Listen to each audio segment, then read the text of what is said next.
In the pantheon of financial titans, one name stands above all the rest. It's not Goldman Sachs. It's not Bank of America. It is J.P. Morgan Chase. But this isn't just a bank. It's a legacy, a shadow, and an operational center so vast that its internal workings define the very rhythm of global capitalism. During the Panic of 1907, when the entire American financial system was collapsing, the original J.P. Morgan didn't wait for the government. He locked the nation's bankers in his library and told them exactly how much money they would contribute to bail out the system. He was the system. Fast forward a century. The name is still the same, and the power is even greater. Today, J.P. Morgan is the largest, wealthiest, and most interconnected financial institution in the Western world. They are the ultimate financial utility, a central, undeniable force. But how exactly does one bank gain this level of control over Wall Street, global trade, and even governments? It's not through simple size. It's through a complex, interwoven strategy of dominance in 5 key areas: derivatives, custody, payment processing, influence, and the implicit too big to fail guarantee. We're going deep into Wall Street's shadow to explain step by step exactly how J.P. Morgan controls the financial world. To understand the modern behemoth, we need context. J.P. Morgan's current control isn't accidental. It's the result of strategic, historical acquisitions, particularly during times of crisis. The modern J.P. Morgan is the product of over 1,200 mergers and acquisitions. Every time the financial system hiccuped, J.P. Morgan got bigger. The financial crisis of 2008 was the definitive moment. While rivals were collapsing, J.P. Morgan, backed by government assurance, swooped in.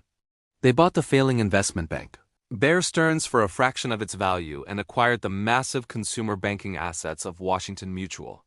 The result? They didn't just survive the crisis. They used it to eliminate competition and expand their footprint across consumer banking and investment services simultaneously. They became the ultimate financial utility, a company deemed essential to the basic functioning of the U.S. and global economy. This status gives them a profound advantage: the flight to quality. When markets panic, corporations, governments, and wealthy individuals pours their cash into the single safest, most reliable shelter they know: the account with the too big to fail guarantee.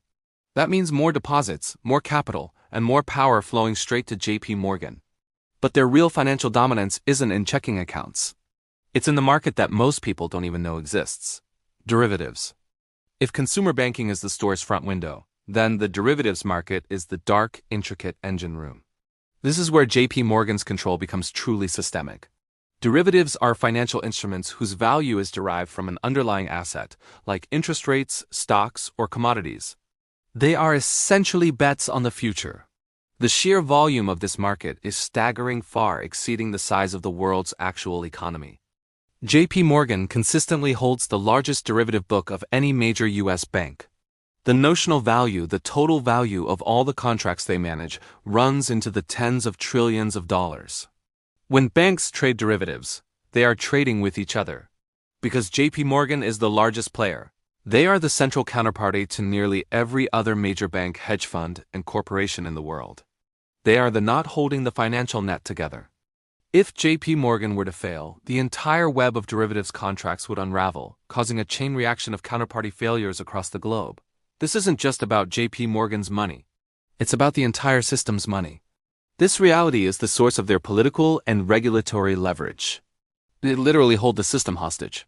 That's the risk side.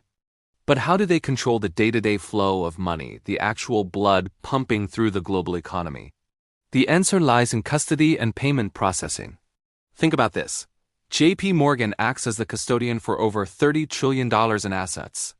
This means they are the official safekeeper for the stocks, bonds, and other assets owned by giant pension funds, sovereign wealth funds, and other huge institutions.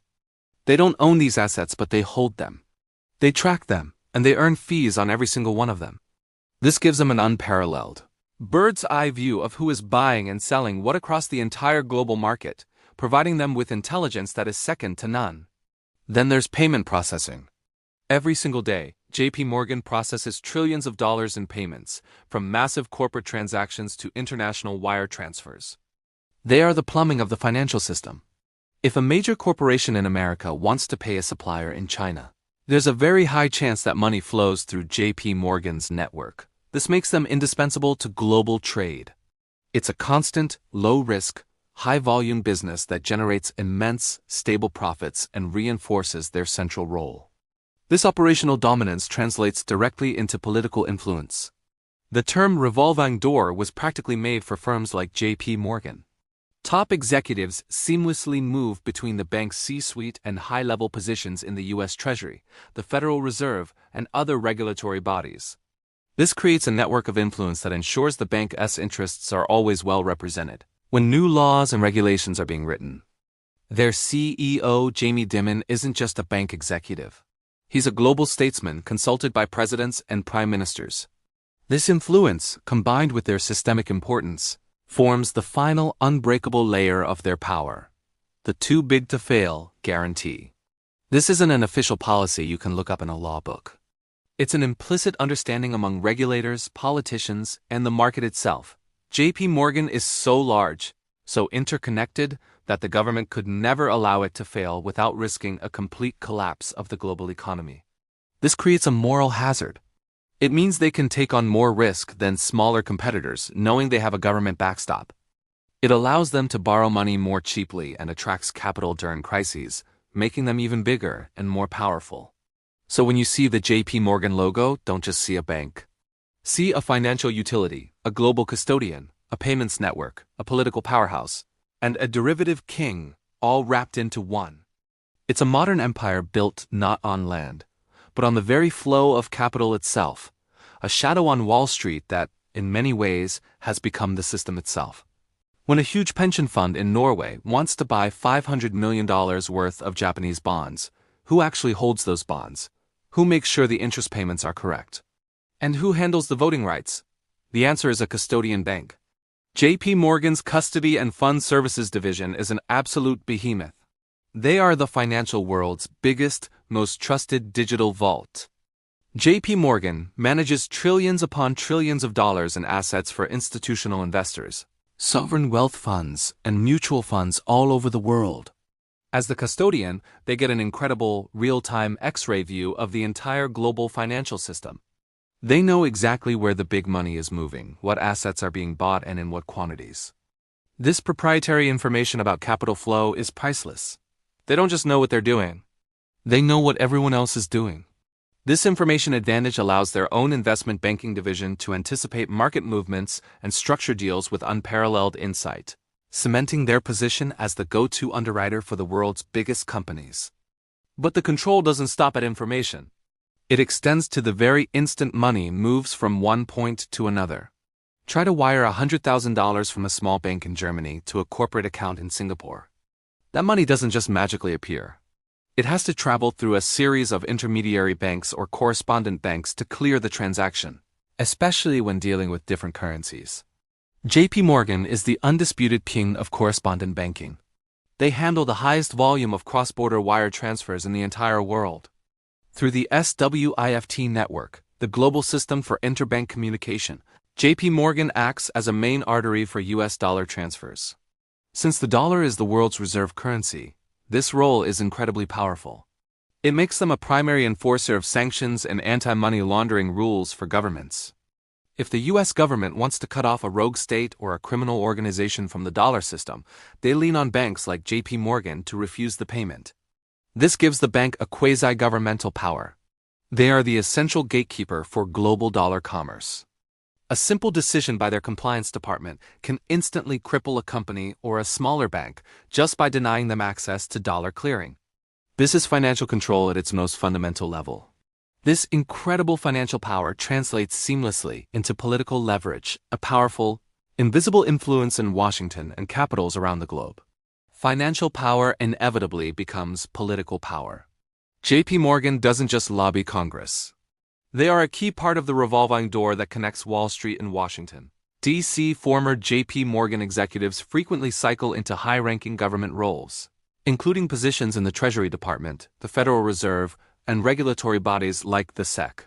When people who spent their careers at JP Morgan move into regulatory roles, they naturally bring a perspective that favors the stability and structure of large, systemically important banks. JP Morgan consistently spends millions of dollars every year on lobbying to influence legislation on things like capital requirements, derivatives regulation, and consumer protection laws. They argue, quite convincingly, that regulations that hurt them will ultimately hurt the entire economy. And most crucially, when a major financial crisis hits, who does the government turn to for advice? The most powerful and experienced executives. JP Morgan's CEO and its top strategists are always at that table. They don't need to break the rules to control the agenda. They just need to be the most trusted, most knowledgeable, and most interconnected voice in the room when the rules are being written. This is the essence of regulatory capture. The institution is so central that it essentially helps write its own rules. But what about the manipulation we've seen? How does a bank with such tight control still manage to break the law repeatedly? If JP Morgan is so powerful, why do we constantly see headlines about massive fines? The London whale trading disaster, rigging precious metals markets, failing to monitor employee WhatsApp messages. The list goes on. The answer reveals the final chilling component of their control: the calculation.